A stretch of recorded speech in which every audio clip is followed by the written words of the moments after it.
So, hey, this is Shaun with GoTennis, and this is our 10 minutes of tennis. So today we are talking with world-renowned tennis coach Justin Yeo, and the topic is the question, is your serve really your serve? And before I even let that sink in, is your serve really your serve? That makes me worried. That makes me, have I been doing it wrong all this time?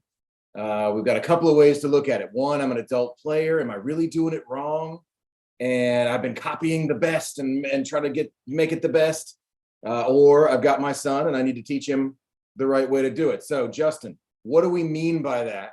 And can you help us answer that question? Absolutely. How you doing, guys? Look, it's quite simple. For the last probably at least 25, almost 30 years, I've been teaching people find out what their throwing action is first to then build their serve. What we found is that when you get a throwing action from a little age, your throw is your throw. So whether you're a short arm or you're a full long arm, you can start to identify whether you should maybe look at more of a modified service action. And you can talk about on the female side, Jessica Pegula, or on the male side, there's TFO, Francis TFO, very short arm, very explosive.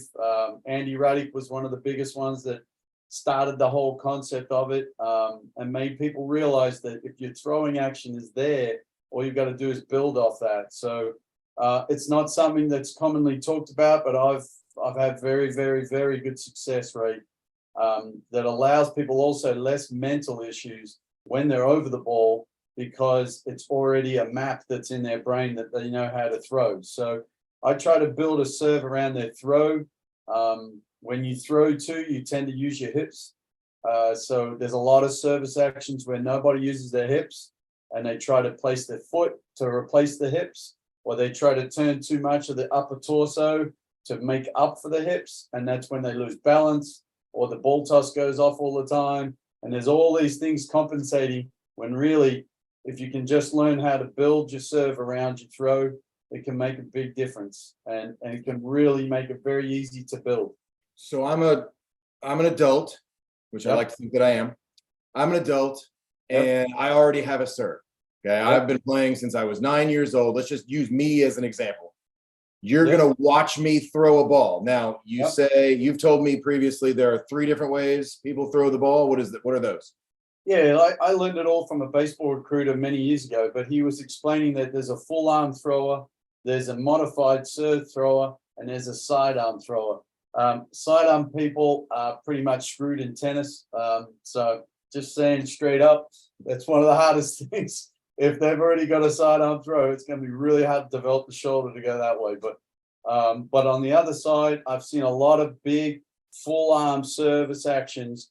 And when you see them throw modified, it's like, well, okay, why wouldn't you just go up into that trophy stance straight away, learn to balance with your hips and learn the ball toss, and then just use your throwing action? And I've corrected a lot of full arms into modified, and then I've gone the other way too. Watch the full arm thrower who's been trying to modify, and he's too stiff here. Whereas when you see him throw, he's actually really relaxed and easy to throw. So,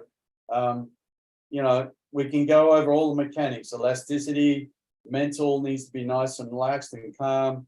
I've always just said balance, rhythm, control, very simple things to make it easy. But if you build it around a throwing action naturally has a good hip rotation.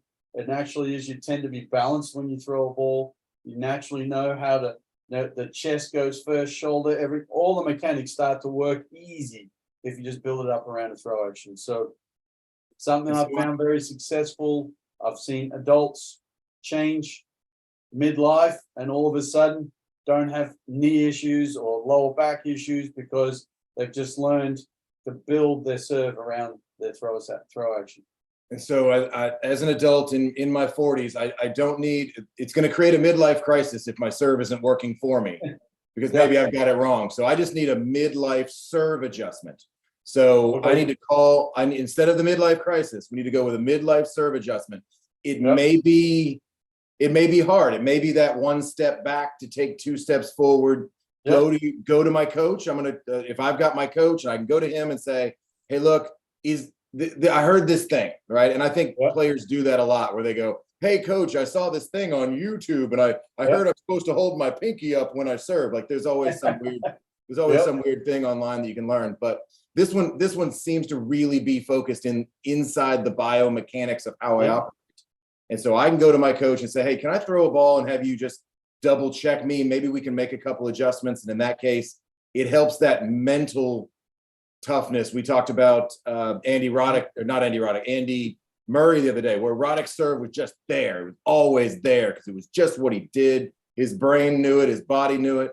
And Andy Murray kind of had this big, I hope it works kind of look on his face every time. But switching from that, if I've got a child and they're still learning to throw even, is there a way I can just have them? I've got some videos of kids just throwing a ball 8 or 10 times, throw a ball over and over again. They still even really know how to throw.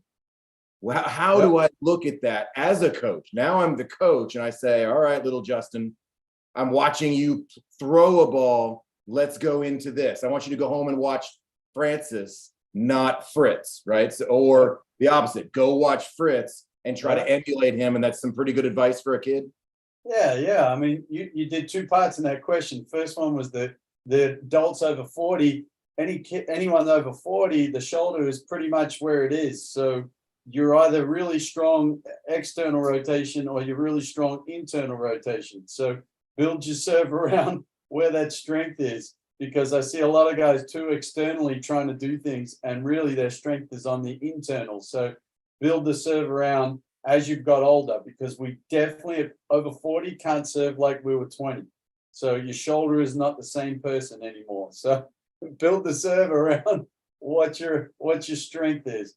On the other side of that with kids, I think a lot of kids don't do enough band work. We hear it all the time with the players. They're getting their band in their tennis bag. Kids at an early stage could do band work to keep the external rotation and the internal rotation working. That to me is a healthy shoulder and a healthy long-term shoulder. It'll also help develop the throw action. But throw action, any pro should be pretty good at seeing that the elbow's going too far around plane, so they're not developing any not generating. They need to be inside the plane, so mechanics and elasticity works really well. And just work on the little bit of hip rotation and just develop the throw, and try to think of a center field so that they're, like a bow and arrow, they're trying to throw it that way versus throwing it down in like a baseball pitch. Baseball pitch doesn't hurt either, because you work the internal rotation of your chest and your torso, and you learn to. So there's all these advantages around throwing. So I don't want to steer kids away from tennis, but baseball will really help their tennis. Well, we see that a lot with the younger kids. To kind of wrap it up, we say the kids go throw the ball. And we want parents to know this as well. Go play catch with your kids. That's actually good for their tennis. Absolutely. And even go play catch where the ball has to bounce once or however many times it takes. You got a 4-year-old and you say, well, tennis lessons are expensive. Okay, it's free to play catch with your child in the driveway. Absolutely. And I'll give you a quick one. In my big academy in Melbourne, we used to hit the ball and throw the ball far, so the kids learn depth perception very early as well. Because you'll be amazed how many kids, when a lob goes up, the ball's going past their head because they don't have depth perception early. So that's another one you can mess around with while practicing the throw. I like it. So go to your coach, whether you are a coach, if you're a coach, talk to your players about this, have them throw a few balls, double check your players' serves, help them out. If you need to go to your coach and ask those questions, that's great. Parents, go play catch with your kids, then walk up to the coach and say, hey, I heard this thing on YouTube. It's not about the pinky this time, I promise. Justin Yeo, I appreciate it. Thanks so much for your time. You're welcome, mate. We'll see you next